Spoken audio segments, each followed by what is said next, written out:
Good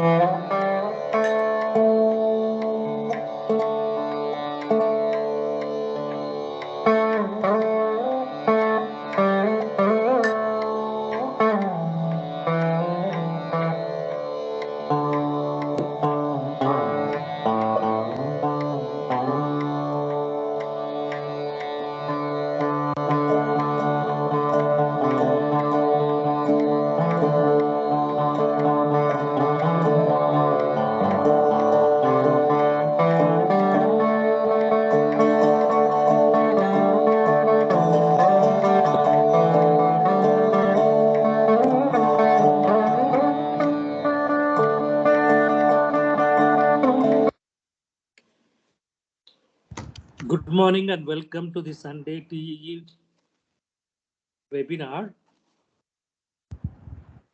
This is being conducted under the auspices of Bangalore chapter of IATA, which is also same as Forum of Cardiac Anesthesiologists Bangalore. Today we have Dr. Rachana Wadhwa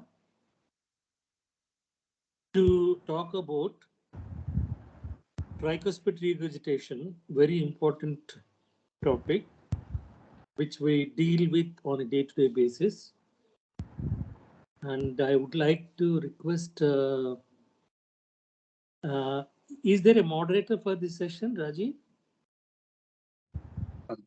No, sir, you are the moderator, sir. So you are the moderator, sir. Thank you, thank you. So I would request Dr.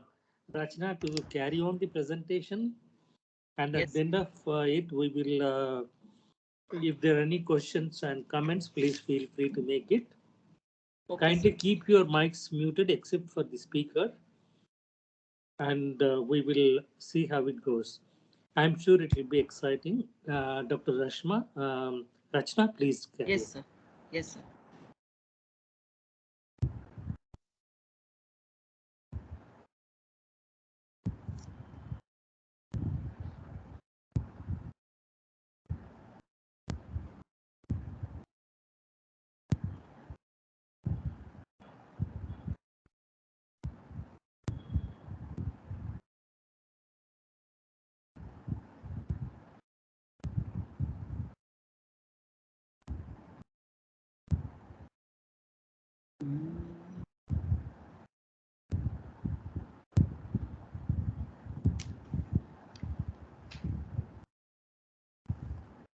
Good morning, everyone.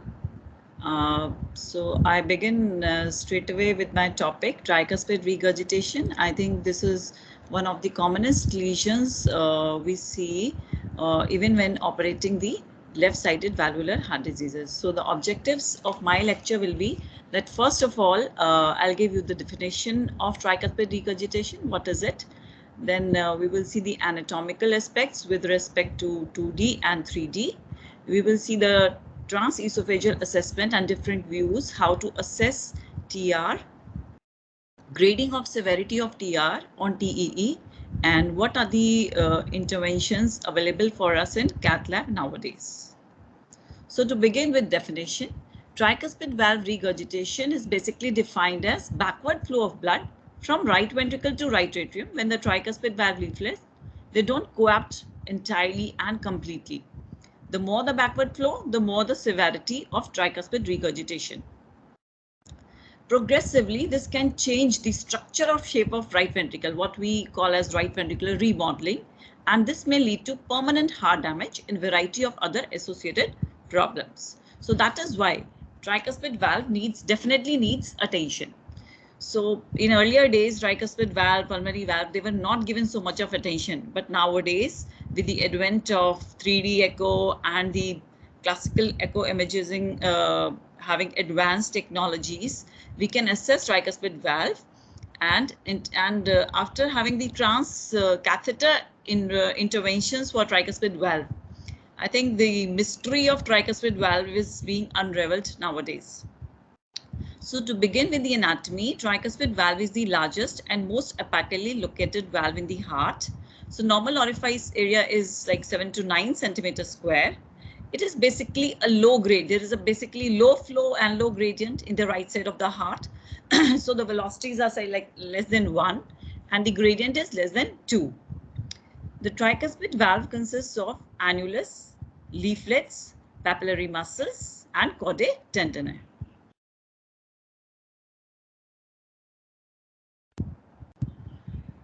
So the the saddle, the annulus is basically D-shaped. It is ellipsoid. It is a saddle shaped rather than a planar profile. So superior portion is near the aortic valve and RVOT. So this is the superior portion. These are the high ends and these are the low ends. And this is near the coronary sinus. So tricuspid, according to one 3D echo imaging that clearly gave the areas. This was done in more than 300 volunteers, where they gave us that tricuspid valve area was around 8.6. The circumference was 10.5 centimeters. In the long axis, it was 36, and in the short axis, it was 30. And annular area changes is approximately 30% during the cardiac cycle, and it is largest at the time of end diastole. The straight segment of the D, as I told you that it is a D shape, so the straight segment is just adjacent to the septum. I'll just show this in my next slide. So this is the saddle shaped. We've got a this is the place where we've got D kind of thing. This is the flat part near the septum, and then anterior and the posterior. So this is how we've got three leaflets. This is the septal, this is the anterior, this is the posterior. I will define the cusp anatomy. What is important, its relationship with the aorta. This is the non-coronary sinus. This is the right coronary. We have got AV node here. We've got coronary sinus at this place. So the three leaflets, they are actually all of unequal sizes, and they cannot be imaged in a single echocardiographic view. That is why we need to have multi-planar images once we have to define the tricuspid valve anatomy. So the anterior one is the largest and most mobile. The posterior is attached posteriorly and from the septum to the inferolateral wall, and the septal one, it is attached to interventricular septum. This septal is attached to interventricular septum, and it is shortest radially, and it is the least mobile. The posterior one has scallops. So since valve is actually, it is not like planar, it is 45 degrees to the sagittal plane. So the anterior leaflet is at times referred to as superior, the posterior inferior at times. And what is important is this commissure between the septal and posterior. Between the septal and the posterior, this is the coronary sinus. This is what is important. And anterior and septal papillary muscles, they are connected by the moderator band. So it is very important once we are assessing the RV in the cases of TOF. We should know the anatomy. So this I've already told you, this commissure between the septal and the anterior leaflet, this is the largest, and whenever we are doing any intervention in the cath lab, so this is a place at times where the device may lodge and may lead to aortic perforation, right coronary artery and AV bundle. So the pressure on these areas may lead to heart block, and coaptation of the tricuspid valve usually takes place below. It is on the ventricular aspect, and it is a long area 4 to 9 millimeters, so that it gives a some reserve in the cases of annular dilatation.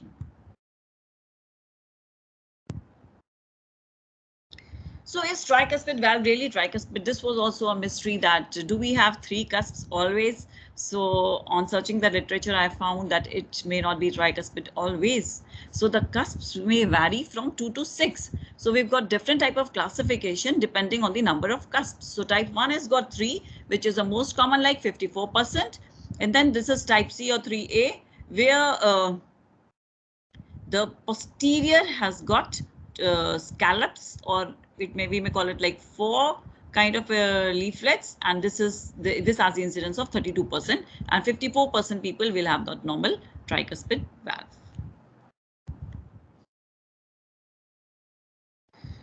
So in the last 2 decades, this insight into history and pathophysiology of tricuspid regurgitation, they have shifted the management from the conservative. Earlier, everyone used to avoid touching the tricuspid valve despite doing interventions for the left ventricle.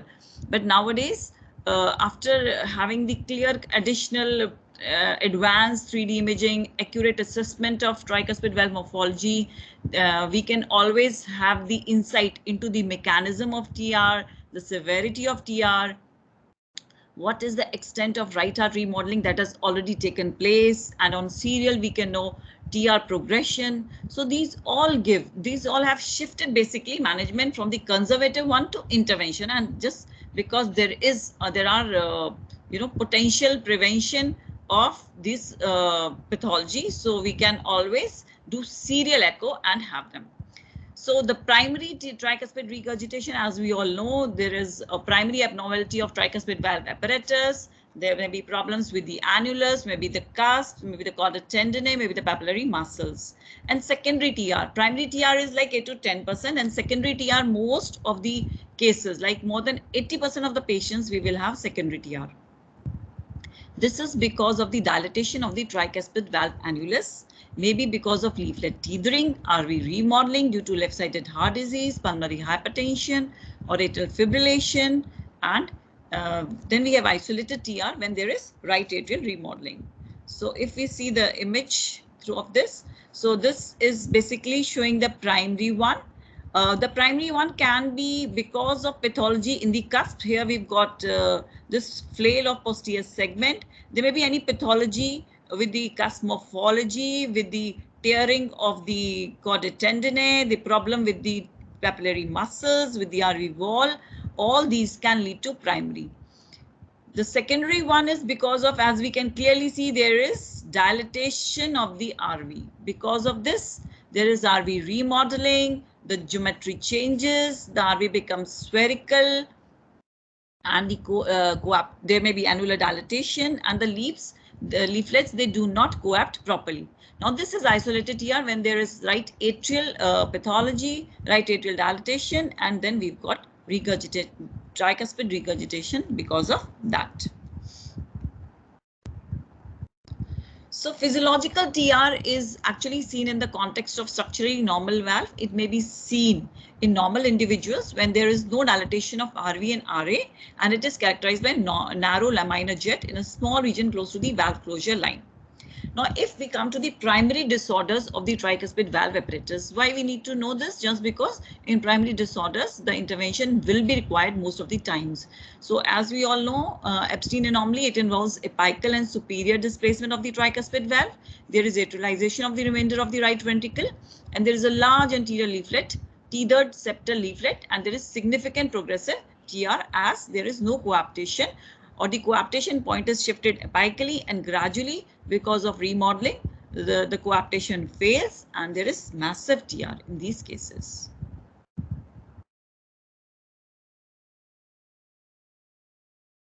So this is how pictorial distribution looks like. We all know that this gap between the annulus of the tricuspid and mitral, it has to be less than 8 millimeters in normal. Say if the distance, there is apical displacement of this anterior or posterior leaflet, the septal, it may become rudimentary. This gap increases more than 10 millimeter. There is atrialization of the right ventricle. All these point towards Epstein anomaly. So recently we got this case operated. So this was anterior leaflet which was long, covering this area. This was a septal one. This whole of the area was atrialized. The RV was very small. So there was a lot of difficulty in weaning this patient. So this was because of the congenital causes of primary TR. The other acquired causes of primary TR are blunt chest trauma, rheumatic fever, endocarditis, myxomatous degeneration of the cusps. There may be radiation-induced valve thickening. There's certain serotonergic drugs. Earlier we used to have that fen drugs for diet drugs. They also used to cause TR. Intracardiac devices such as catheters, endomyocardial biopsy can damage the chordae or can impinge on, or it can also cause perforation of leaflets. Another upcoming entity is pacemaker and defibrillator lead associated TR. Just because now we've got more of elderly population, more of insertion of defibs, pacemakers. So this also makes TR like the incidence of TR goes up. Then iatrogenic. It is more relevant with the growth of percutaneous therapies for right-sided heart failure. So in all these cases, like we have mitral regurgitation after BMV. So this is in this case also we will be finding cases of TR after any interventions on the right side of the heart. So etiology of primary tricuspid valve disease, it can be easily seen by morphological changes on 2D, 3D, reconstruction. And examples are like in the carcinoid disease, we can see the thickened leaflets with reduced motion, and the rheumatic, there is commissural fusion, there may be shortening, teethering. We have got associated TS along with MS, we have TR along with mitral valve, or MR, TR, MR are maybe seen together. So I'll directly come to now TE assessment in the operating room once we are trying to actually judge the tricuspid valve, whether any intervention is required or not. We already know the clinical scenario, we know what are the PA pressures, and we will just focus on assessment of tricuspid valve. So there are a number of views in which we can see, but the most common will be the mid-esophageal 4-chamber view with 0 degrees, in which we can see RA, RV, and what is important is knowing what are the cusps here, what are the leaflets here. So this, along with the interventricular septum, this yellow one is the septal, and this blue one is the anterior. In this view, it can be anterior as well as posterior.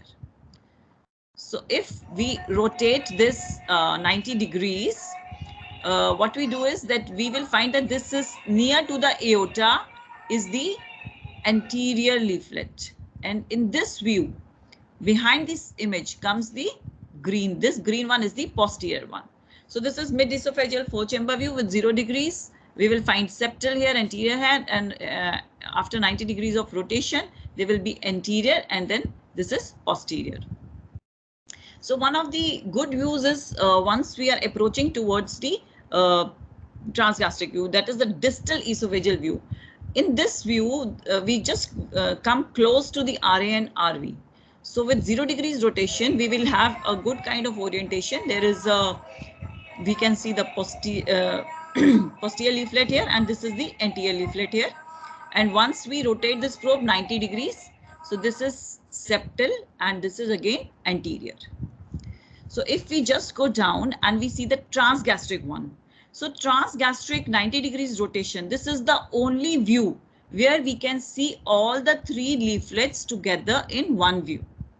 In the deep transgastric, again, this comes like transthoracic, where we have RV, RA, and if there is no rotation, we can see that the interventricular septum has the septal leaflet. This is posterior and this is anterior. So I'll come to all these views one by one.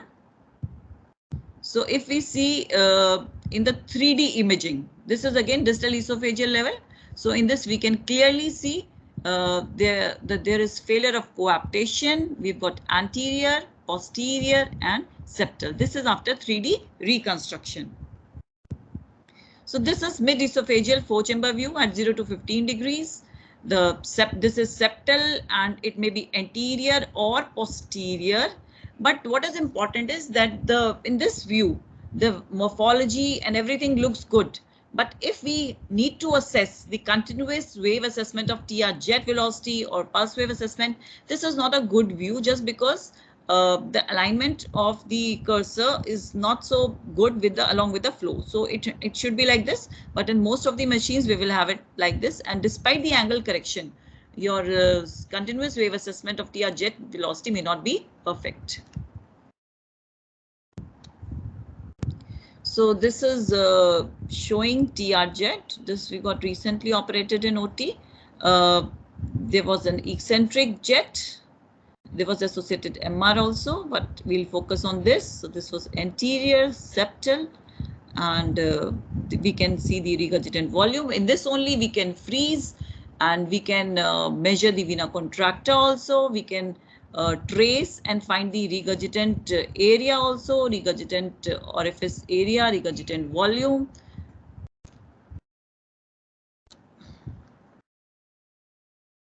So this is again almost a similar view, but I just took this view just because we can see the coronary sinus. This was an adult patient being operated for CABG, and this patient had LSVC, and so the coronary sinus was dilated, and this is the view where we can have a septal leaflet anterior posterior, and this is the coronary sinus. So after the 4-chamber view, we have the mid-esophageal RV inflow-outflow view at 45 to 60 degrees. We also call it wraparound view. So this is the near the aorta, we will have septal or anterior, and after the rotation of the probe to 45 to 60 degrees, we will have the posterior at this free wall. So this is RV inflow-outflow going to the pulmonary valve, pulmonary artery. So this was a case of CABG where we can see the swan gas in place. So this is tricuspid valve. So this is the posterior leaflet. This may be anterior or septal. We can see the swan gas catheter going from tricuspid valve to PA.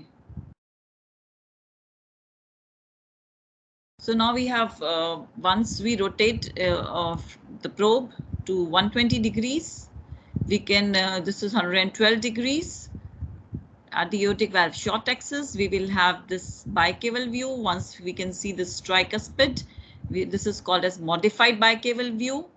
So this is SVC, this is interatrial septum, this is LA, this is IVC, this is RA, this is RV. So this is tricuspid valve, and this is the anterior leaflet, and just near to the IVC is the posterior leaflet. So this is a very good view for continuous wave assess for continuous wave assessment. This is how we place the cursor here, and I was trying for the trace in the modified bicaval view. So this was what we got. So the velocity was like 4. This calculation has not come. So the 4 4s are 16, 4 are 64. So the gradient was like 64 in this case. So this view is good for all these assessments. So once we added a color Doppler, so there is no TR in this view. We can see the laminar flow in this modified bicaval view. So the next, so this is SVC. This red star shows the coronary sinus.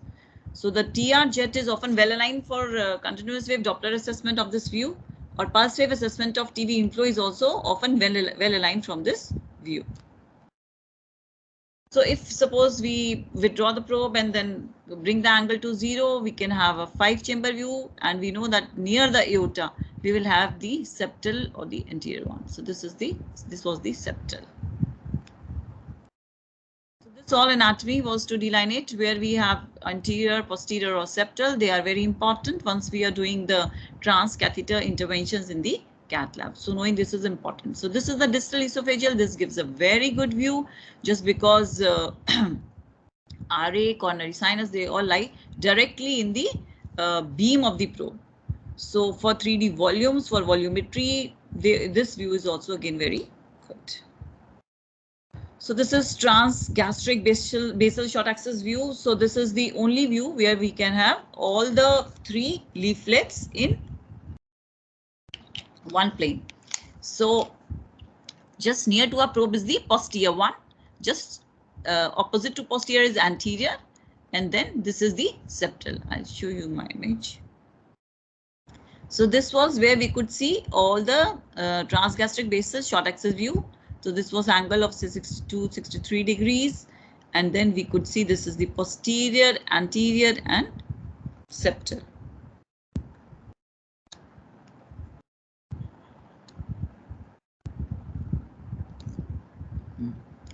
So transgastric RV inflow outflow, again in this inflow outflow we will have the walls, and this is generally not seen. So this in this inflow outflow, this gives a good view. We've got posterior and anterior RV and RA. So this gives a good view. RA, RV, RVOT, and all can be seen, and we can see the posterior leaflet as well as the anterior leaflet. So what is TAPSE? TAPSE is, we know that RV contracts in peristaltic manner from the base to the apex. So this was one of the most commonly used measurements for just assessing the RV functions for the tricuspid. So this is tricuspid annular plane systolic excursion. So it is basically, we start from systole, we apply the M mode, and then this is the way we can measure. And current chamber quantification just say that value less than 17 or 18 is suggestive of tricuspid valve dysfunction. So this is how we will delineate. We will have to change the angle so that this comes in. This is the green line. This is the green line. This shows how we've modified the angle. Then we apply. We put the cursor here, and then we can press the M mode.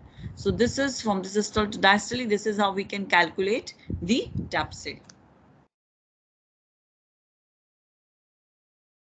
So tricuspid valve annulus in the mid-esophageal 4-chamber view, we can measure from the, this is the anterior or posterior, or this is the septal. So tricuspid valve annulus can be measured here. I'll come to the measurements and their values. So normal, it will be like 28 plus minus 5 millimeters.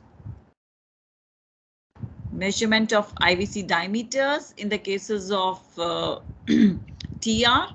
So we can see, we can go through the transgastric, deep transgastric, and then withdraw. And while withdrawing, we can have the view along with the hepatic veins. Or in this, we can also have this in bicaval views, modified bicaval views, where we can see the collapsibility as well as the IVC diameter. IVC diameter more than 2.5 is definitely suggestive of severe TR. This is not playing, yeah. So this was a severe TR. We can see the jet here. So this was one of the case where we had done post-op VSD repair. So this was the leaflet, and this patient also had severe TR in the post-op. So if we have to actually quantify the RV volumes, so so this is the diastole and this is the systole. So this is in this volumetric assessment, it becomes very easy. We just take a cursor, we just go through the RV entirely, take it in diastole, then we just change the frame loop, and then in the systole we can know. So this was 14.8, this was 13. In this we can measure the ejection fraction, the right ventricular performance, the change in diastole, change in systole, the fraction area changes. So all this will give us about the assessment of the RV functions also. So now we'll come to severity of TR. So I think this is one of the most important things. We've been seeing all these views. First of all, we were seeing about the tricuspid valve morphology. In the first, we saw that there was a flail leaflet. So all the primary pathologies, if there was a ruptured papillary muscle or severe retraction, there is large perforation of the cusp or vegetations. So this is very important to know about the TV morphology, because if there are any issues with the tricuspid valve morphology, we must intervene for them. If the heart is already open for left-sided pathologies, we can obviously open the RA and assess, and what all is required. Most of the times we do repairs, we must go for it. If the yes, we saw that how is the color flow jet? Why is this changing? Color flow jet of the tricuspid regurgitation. What is the effective regurgitation orifice area? And how is the PISA, and then we can all calculate about the color flow jet area. If suppose it is like, if it is a central jet or eccentric jets are generally considered to be severe. And if the central jet has area of more than 10 centimeters square, or the vena contracta is more than 0.7, PISA is more than 0.9, all these are indicative of severe TR. If when we place the cursor in the hepatic veins, if there is systolic flow reversal, that is also indicative of severe TR. So in the 4-chamber view, we can, yes, we can calculate the PISA, we can have effective regurgitant orifice area, and with 3D reconstruction, we can have the volumes. So once these values were like correlated with the 3D echocardiographic images and cardiac MR. So there were two combinations which were like often found to be predictable of tricuspid valve intervention. And if the intervention was not done, then yes, there were chances of more rehospitalization, morbidity, heart failure in the first year. So that is why in the circulation journal, AHA has come up with these combinations where we have IVC diameter of more than 2.5 centimeter and RA area of more than 18 centimeter square in the absence of ASD or pulmonary valve disease. This was the first diagnostic criteria. Second, if the jet area is more than 10 centimeters square and vena contracta more than 7 millimeters. There was systolic flow reversal in the hepatic veins in the absence of AV dissociation, ventricular pacing or atrial arrhythmias, and in the triangular continuous wave Doppler signal with density equal to or greater than that of tricuspid inflow. So all these were like predictors of severe TR and increased morbidity and mortality. But different machines have got different kind of calculation. So the other part is not come. So there were 3 different machines which were compared in this study, and they clearly showed that the vena contracta or effective regurgitant orifice area, all these had variations with different kind of machines. So we must keep that also in mind. So this quantification method is very important. We can do it with PISA. PISA radius can be measured, and then we can have the flow 2 pi r square, then regurgitant orifice area, regurgitant volume, all can be calculated. And tricuspid jet velocity, pulse wave Doppler sample, we can have the estimations of what is the regurgitant volume. All this will be helpful in telling us about the severity of TR. If the regurgitant volume is more than 45 ml, it is acquiring more than 50% of the RA. All these are indicative of severe TR. And 3D reconstruction and imaging go a long way in helping us, telling us about the exact quantification. So why should we intervene? Why we were discussing all this? Because severe TR is associated with poor prognosis, independent of age, left ventricular and right ventricular function, and right ventricular size. Measures of RV function, we can do all the RV functions, RVEF, right ventricular myocardial performance, we can have TAPSE, we can have fractional shortening. But yes, all these measures, they remain unclear determinants of outcome, with some studies suggesting no significant impact of reduced function on outcomes. So if we found severe TR, then there are chances that we will have to intervene. So when to intervene? Now, this is our decision making slide, that if the patient is symptomatic, having severe TR, yes, we must operate. There is a primary pathology and patient is having symptoms, we must operate. And if the patient is being operated for left-sided valvular pathologies, mitral valve or aortic valve, so if there is significant annular dilatation, that is diastolic, earlier we were saying that it was a diastolic diameter of more than 40 or 21, but I think Doffies et al, they have come up with this study that diastolic diameter of more than 42 millimeters or indexed area. So once we divide this 42 or whatever is the annular diameter with the body surface area, we get the indexed. So if this indexed is more than 23, then we generally intervene, whether it is like small D Vegas case repair, or if it is a significant kind of annular dilatation, then we go for tricuspid valve ring annuloplasties. So if the effective regurgitant orifice area is more than 40 millimeters square, volume is more than 45 ml, or it is more than 40 to 50, acquiring more than 40 to 50% of RA. If there are eccentric jets, and if there is a central jet areas of more than 10 centimeters square, vena contracta more than 7, on measurement of IVC is more than 2.5 centimeter, collapsibility is less than 50%, there is reversal of flow in hepatic veins. A single criteria is generally not chosen. Assessment is generally done based on 2 to 3 parameters, and then most of the times nowadays the surgeons, they are definitely going for tricuspid valve interventions. So this is like TR jet area. If it is more than 10 centimeters square, it suggests severe TR. A large central jet occupying more than 50% of the RA is also suggestive of severe TR. So central jets, they generally appear larger than eccentric jets of equal severity. A swirling eccentric jet with means once it goes round and then comes back. This is also known as Coanda effect.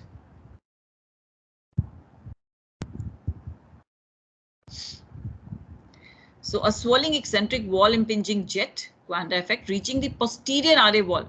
It also suggests the severe TR. So these are the latest guidelines given by European Society of Cardiology and European Association of Cardiothoracic Surgeons in 2021. These are the revised guidelines where they say that surgery should be considered in asymptomatic or mildly symptomatic patients with isolated severe primary TR and RV dilatation who are appropriate for surgery. So even when there are less or no symptoms, but we found that there is primary TR and RV remodeling has already started, RV dilatation has already started. So this is the time to intervene. So this is the revised guidelines. And if suppose it was a secondary tricuspid regurgitation, now surgery should be considered in patients with severe secondary TR with or without previous left-sided surgery. Earlier it was in the absence of recurrent left-sided valve dysfunction or after previous left-sided surgery. But in this, now they say that even when the left side is not being operated, who are symptomatic or have RV dilatation, they should be operated for TR in the absence of RV-LV dysfunction or significant PAH. So nowadays we're coming up with the transcatheter intervention. So transcatheter treatment of symptomatic secondary severe TR may be considered in inoperable patients at a heart valve center with expertise in the treatment of tricuspid valve disease. So what are the interventions that are done in the cath lab? So this is transcatheter edge-to-edge repair. It is still in process, but the most common are transcatheter tricuspid valve interventions. So transcatheter tricuspid valve interventions, they are different on the basis of the mechanism. We've got annuloplasty devices. We have got cable stent devices. They like TAVR. We've got tricuspid valve replacements and coaptation device. So presently the focus is on coaptation devices for significant TR. So what they do is that they reduce TR severity by valve leaflet plication or occupying the regurgitant orifice with a spacer, like we've been doing with the mitral valve. We've got mitral clips kind of thing. That is how we've got tri-clip devices. We've got Pascal systems. We've got Forma device. I'll just give you a brief review on this transcatheter tricuspid repair devices. You should know what is the pathology. That is why T assessment is important. So which leaflets are involved? Is the coaptation gap approachable directly, or what is the leaflet? Is the leaflet length adequate for grasping? If suppose this is adequate for grasping, there are two adjacent leaflets involved, so we can go for leaflet clipping. Okay. So the greatest increase in cardiac output may be obtained with septal anterior and septal posterior leaflet clips. If a multi-clip approach is used, closing the septal anterior coaptation may yield the best result. So septal anterior coaptation clip is very important. Yes, you should know the mid-esophageal views, the deep esophageal, or the view when I told that it is a gastroesophageal junction where it is the nearest. Then we can do the 3D reconstruction to see actually where the clips have been placed, whether there is any residual TR or the TR has decreased now. So I think this imaging plays a role whenever we are doing these transcatheter interventions. Then we've got a Forma device. So what is the effective regurgitant orifice area? And if we place this, will this actually decrease the regurgitation, or it may cause obstruction? So what is the way how to go for it? So we must have assessment of papillary muscles, if there is any moderator band. So we have to rule out all these things. We have to see the jet, the placement, and still studies are going on. And for all these devices, not 2D, but 3D reconstruction and color will be good. So we've got different kind of interventions. There is trialine if it is like purely functional. So we just do bicuspidization of the valve to two annular shelves. They are like pleated. Sorry.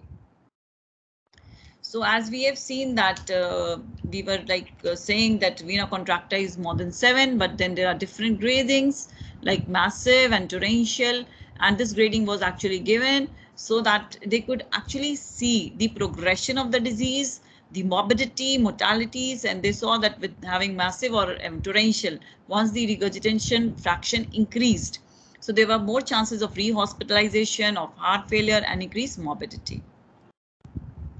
Thank you, sir.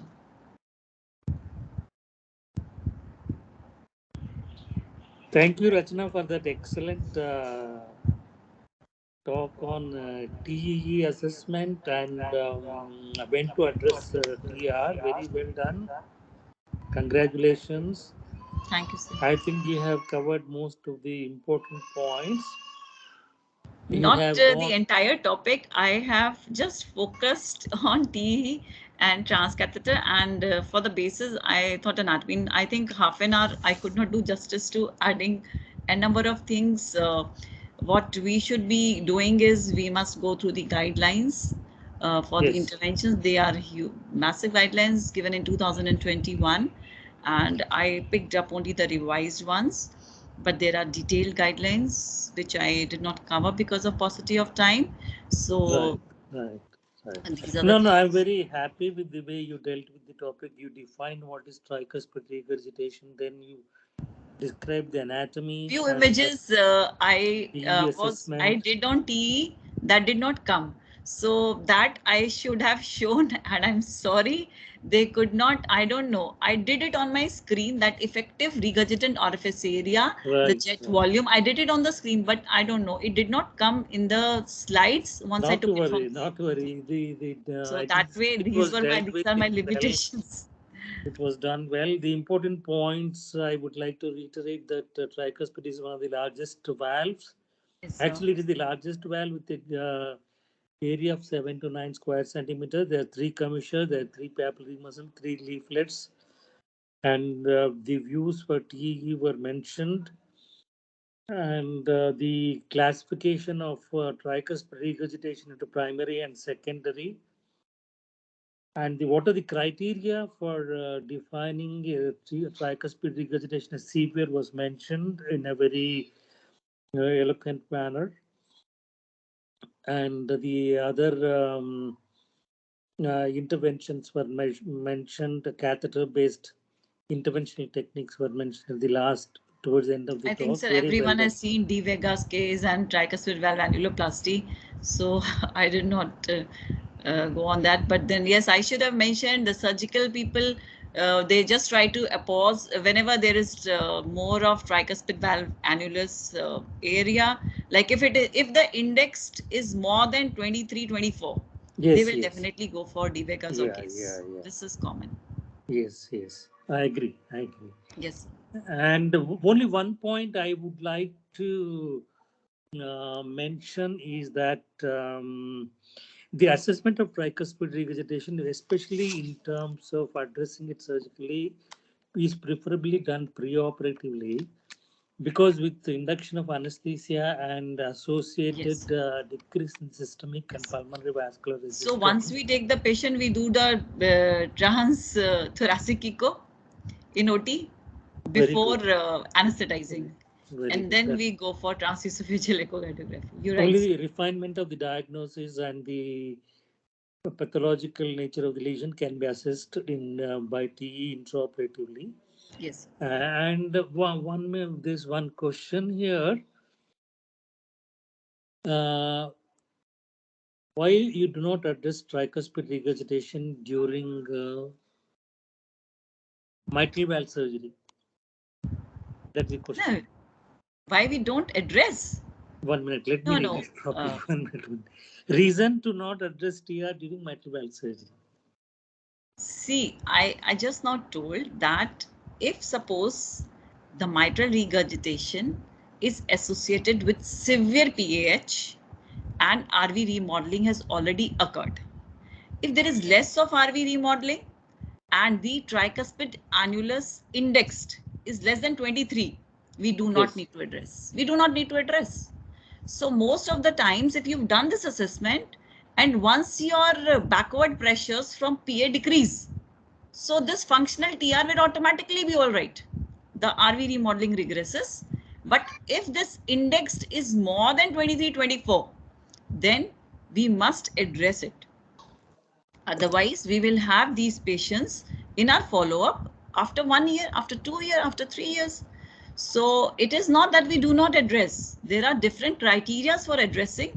And this is what I wanted to emphasize in my talk. So we address when we have got these diagnostic criteria. But if there is severe PAH and the RV remodeling is not so significant, there is no significant annular dilatation, we will definitely leave it. There is no need to touch that normal anatomical valve. Okay, so we do not touch it usually because there are only back pressure changes because of mitral valve pathology. So they will regress after we've done MVR. So we do not address it so frequently. But if we have these kind of findings in TE, then we must address it. Otherwise, these patients will definitely come for follow-up after 2 years, 3 years. That is why I was trying to define the massive and torrential. So severe you may leave, but massive and torrential you can't leave. Thank you, Rachana, for the clarification. May I say that if it is severe regurgitation, yes, sir. Whether it is primary or secondary, it must always be addressed. Yes, sir. If it is moderate, if you are doing a left-sided surgery, it must be addressed then and there. Especially if the tricuspid annular diameter is greater than 40 millimeters, and the index more than 21 or 23. More than 22 or 23, as you said, it must be addressed. Of course, you must take other factors into consideration, like what is the size of the RV, that is the remodeling, what you were mentioning, what is the vena contracta, and what is the PISA area, etc. All these things must be considered, and then decision on repairing that valve must be taken. I would like to say that if it's a severe TR, it must be addressed. If it is moderate, if you are doing something on the left side, it also, the moderate also must be addressed same time, because these patients will come back with severe TR after for 3 to 5 years, in which case reoperating them will be difficult because they already undergone left-sided surgery. And if the TR does not regress, you have to, in that case, there's an indication for going for catheter-based intervention, because the patient already had the sternotomy done. So resternotomy carries its own risk. So you prefer to see whether you can do the transcatheter-based interventions in such cases, preferentially, rather than opening up the chest and doing the repair on bypass when the redo was already done. Very well done, Rachana. I don't know whether there are any questions and comments. Please, sir, 5 to 10 minutes. Dr. Ratan here. Yes, Ratan. Can I? Just recently I was going through some articles regarding acute on chronic heart failure. Yes, so one of the prognostic indicators in NYHA class 4 was in case you have severe TR, you take the product of the TAPSE into the PASP. If that is less than 400, that is one of the worst prognostic indicator. Surprisingly, high PA pressures were not associated with the worse outcome. Right. Thank you for that input. TAPSE into PASP less than 400. Okay, thank you for that additional point. Good morning, sir. Good morning. Good morning, Prabhu. Please. Sir, in addition to that, what he told, in patients with a failure patient comes for VATS. Yes. LVATS and all. What are all the precautions to be taken? Even minimal TR also you have to address. Otherwise, because it. Yes, sir. No, madam. Before implanting the VATS, so you need to address a minimal TR also. Otherwise, it causes because in the left side it load and all it enhances, but right side it becomes exaggerated. Yes or no, sir? In VATS, there is one more thing called as pulmonary artery pulsatility index, which is taken into consideration, especially when you're talking about occurrence of right ventricular failure. You take the pulmonary artery pulse pressure, pulmonary artery pulse pressure. Pulse pressure of the pulmonary artery divided by the right atrial pressure. If less than 1.85, it indicates the occurrence of right-sided failure in such patients. So this has to be taken into account. So such patients may need right ventricular assist device as well when you think of left ventricular assist devices. This point I would like to add. And in patients who undergo pulmonary thromboendarterectomy, what we normally do is if there's a TR, we do not do anything for the TR because we have seen that in these patients TR grade comes down once the pulmonary artery pressure comes down after the pulmonary thromboendarterectomy. So in pulmonary thromboendarterectomy, we do not address it. This is for sure. This I can tell. Unless there is any organic TR, where there's valve disease, then we need to look into the valve. We need to think about addressing the valve. If it's secondary TR in pulmonary thromboendarterectomy, if it's moderate, we do not address it. In LVAD also, we have to take into consideration TR may be harbinger of right ventricular failure. So we have to address it. If you're just thinking in terms of just left ventricular assist device and not doing anything on the right side. That's why recent what they mention it, no, sir. Though the guideline is there 20 mm or 41 size dimension. Yes. That minimal TR also you should address if the patient comes to for left-sided surgeries like mitral valve or anything, because it goes on add the prognosis morbidity will increases. Yeah. So another rare question, sir, because in the transplanted heart, yes, what TR, what you are supposed to do, sir? In transplanted heart. Yes, sir.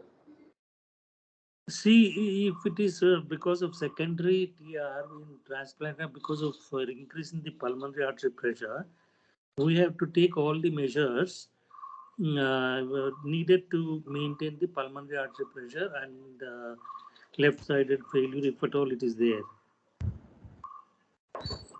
Do you want to address that, Rachana? No, sir. Generally we do not take heart transplant if the PA pressures are very high. So, but nowadays, after the extended criteria, the transplant is being done. So I think you're right that if it is like a functional TR, then keeping the PA pressures low should be the aim. So there is one report here which says that in patients who undergo LVAD, if there's a concurrent tricuspid regurgitation, you might have to do a tricuspid valve repair or replacement. Okay. This is a report which I can just quote from the National Library of Medicine article, Annals of Thoracic Surgery 2020 publication. So they have recommended that we might have to concomitant tricuspid valve repair or implantation may be necessary. Can I share my experience? Good morning, Dr. Murlidhar. Absolutely. Yeah, I'm happy that I didn't realize that you were there. Otherwise, I would have asked you to comment. Yeah, I have also recently taken a lecture on the tricuspid regurgitation when it was recently in a conference of PGI, London PGI. Yes. That this is apart from that regarding you are talking regarding the transplant, post-transplant, I had an experience. I got done recently a cardiac transplant, 2-3 cardiac. They usually come in crops, and then they'll disappear for 2-3 months at our institute. That is what happens.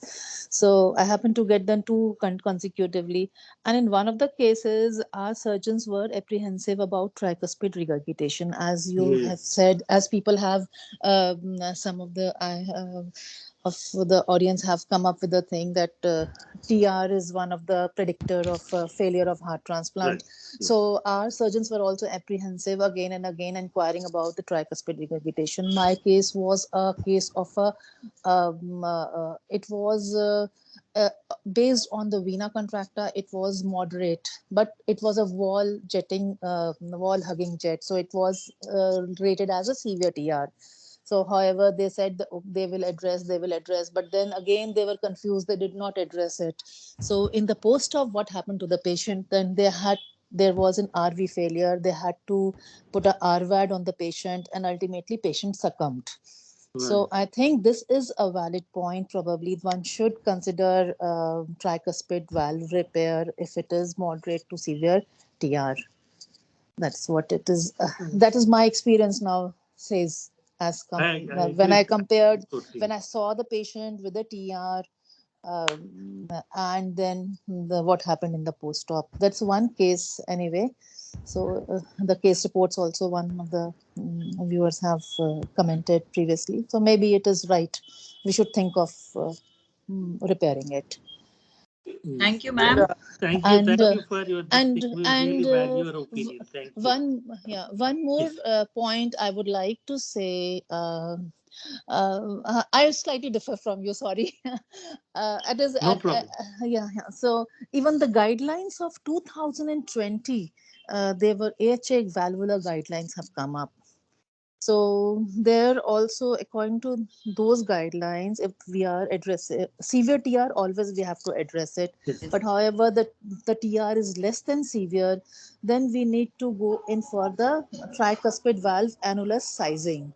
So if it is more than 40 or more than 21 millimeter per meter square body surface area, then we need to address it. Yes. So however, if it is moderate TR and if it is the annular dilatation is less, and the RV geometry is maintained, then I think we can leave it.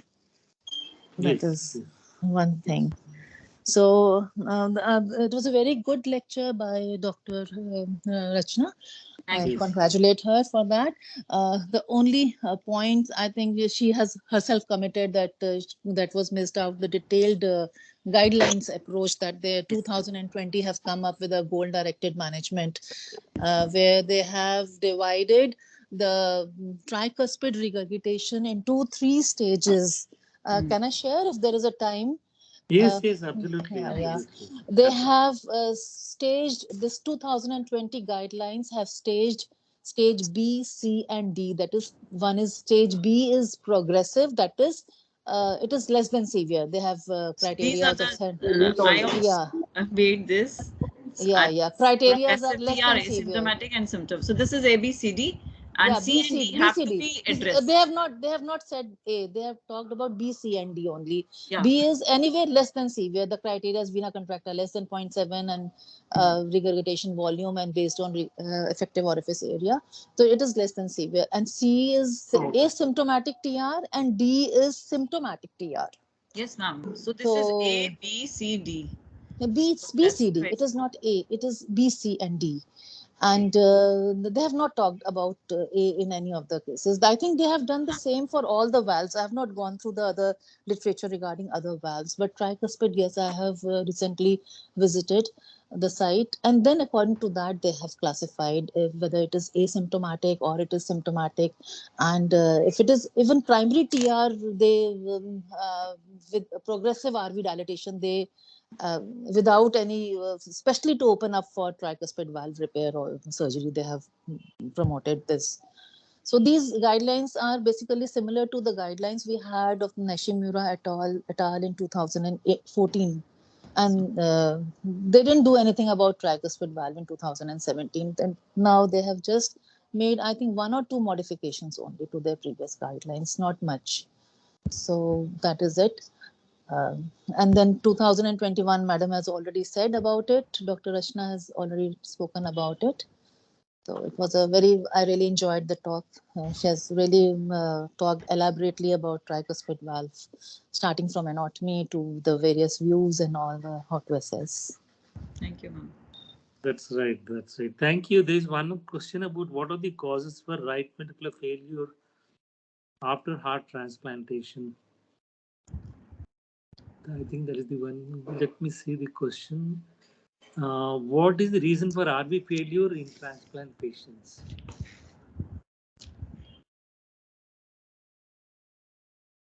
Neeti ma'am can answer transplant. Sir, it could be. No, I don't. The alteration in the geometry of the annulus morphology, that is Okay. the main cause for this one, sir. And some amount of injuries to the apparatus, subvalvular apparatus. These the two cause. The annulus, usually it is in a, as you said, a D-shaped or elliptical shape. It becomes a circular. One, two is it is mainly what it is inconclusive, but it is the sub apparatus injuries will occur, sir. This is the main two causes for functional TR or TR. Ratan, do you want to add to that? Dr. Ratan Gupta? Hello. Yeah.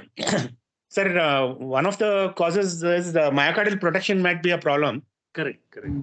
And the other cause can be in case the patient is having pulmonary vascular resistance is on the higher side, more than 3 Wood units, that might be a borderline case, and that might cause problem in the postoperative. That's right. That's right. Yeah, the effects of ischemia, reperfusion, cardiopulmonary bypass effects, and residual pulmonary vascular resistance being raised, and issues regarding myocardial protection. All these things are some of the leading causes for RV failure after RV heart transplantation. In fact, it is a surrogate of this one, sir. Transplantation. Here is a surrogate markers of mortality in transplantation. Yeah. Are there any other questions? We are just finishing the session because time is up. I think there's one question. Does this conclude that symptomatic patients, irrespective of severity of TR, should be addressed? Does this conclude that any symptomatic patient, irrespective of severity of TR, should be addressed?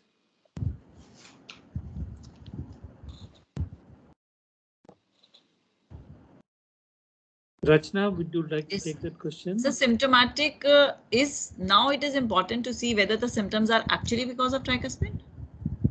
If it is actually because of tricuspid, then we need to do the severity, and the severity should not be on the basis of 1-2D echo imaging. It has to be a 3D analysis. It has to be a multiplane analysis, and we can see the progression also. So if the symptoms are because of tricuspid, and on severity, if it is like more than moderate, we must go for it. And nowadays we've got transcatheter interventions. So after proper describing the anatomy, the involvement of cusps, we can go for transcatheter interventions also if it is a purely tricuspid lesion leading to symptoms. Thank you. Thank you. I agree with, yes. Sir, all symptomatic patients with TR should be addressed. Yeah. I will answer this in a different way. Patients who have severe TR, whether they are symptomatic or asymptomatic, should be addressed. Severe TR has to be addressed. Yeah. Right. Thank you for that. I think we should conclude this session so that we can enjoy our Sunday. Thank you so much, Rachana. Really well done. And thank you so much. I think you should come on to the stage more frequently. Thank you so much. And thank you, Prabhu, Dr. Ratan Gupta, Dr. Neeti Makhija, and other people who have joined us. And we will meet you again on Sunday. Same time, same place. Thank you so much. Thank you, sir.